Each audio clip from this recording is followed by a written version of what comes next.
parler de la paix et vous apporter une petite exhortation à ce sujet, puisque quand nous parlons de paix, il est intéressant de définir, et il est vraiment important de définir la différence entre la paix qui est produite par Dieu, la paix qui nous est accordée et qui nous est donnée par Dieu, et la paix qui vient de nous-mêmes. Et cette paix-là, elle est produite par notre propre sanctification, c'est le résultat de notre douceur, de l'amour que nous donnons, également notre bienveillance, notre tempérance.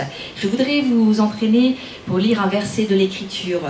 Il y a deux choses qui sont différentes, donc ces deux sortes de paix-là, et nous voyons bien dans Luc 10 au verset 5 et 7. Dans quelque maison que vous entriez, dites d'abord que la paix soit sur cette maison, et s'il se trouve là un enfant de paix, votre paix reposera sur lui, sinon elle reviendra à vous. Voilà, ce passage-là, il se situe au moment où Jésus va envoyer ses 70 disciples.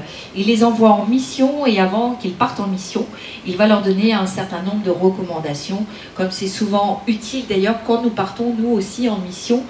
Souvent le Père spirituel va donner un certain nombre de recommandations afin que tout se passe au mieux. Et dans les recommandations, Jésus va dire à ses disciples, voilà, quand vous allez arriver dans une maison, bon, vous allez certainement pas connaître les gens, mais la première chose que vous devez faire et qui est importante, vous allez dire que la paix soit sur cette maison.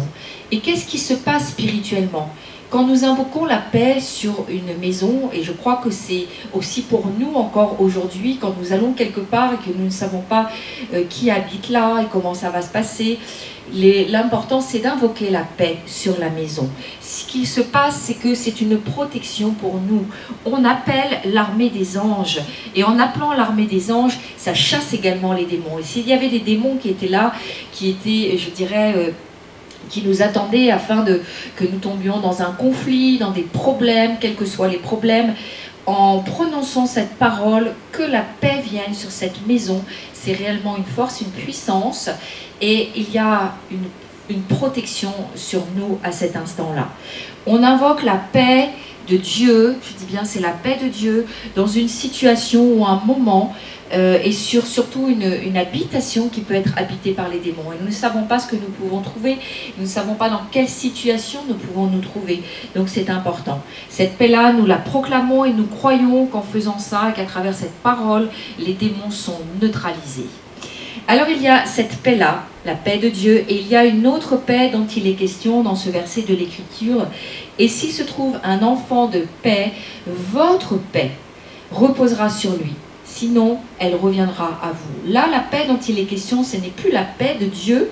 Quand j'invoque comme ça la puissance de Dieu, la paix de Dieu, c'est réellement ma paix à moi. Vous savez, quand nous allons dans une évangéliser, quand nous allons témoigner, quand nous allons dans une maison, il se peut que la personne qui se trouve dans la maison reçoive positivement le message que nous voulons lui donner de la part de Dieu, et qu'elle souhaite vraiment être réconciliée avec Dieu. Et il est question d'un enfant de paix à ce moment-là. Et qu'est-ce qui se passe?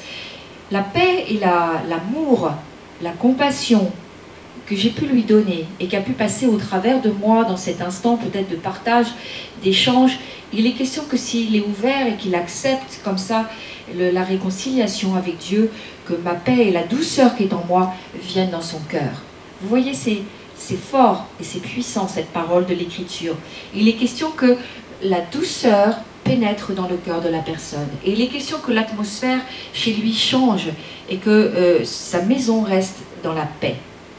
Et à contrario, je peux dire, quand la personne n'accepte pas la réconciliation avec Dieu, que c'est une personne qui est dans le conflit, l'opposition, à ce moment-là, la parole nous dit que la paix reviendra à nous. Autant dire que ça ne sera pas bénéfique pour elle, votre visite, le fait de l'avoir évangélisé, le fait d'avoir témoigné, elle n'en tirera aucun bénéfice. Voilà ce que je voulais vous partager cet après-midi au sujet de la paix. C'est vraiment fort, nous faisons, et c'est important de voir la différence, c'est la paix de Dieu, et c'est la paix qui est produite en nous par ce processus de sanctification dans lequel nous devons marcher. Soyez vraiment pleinement bénis.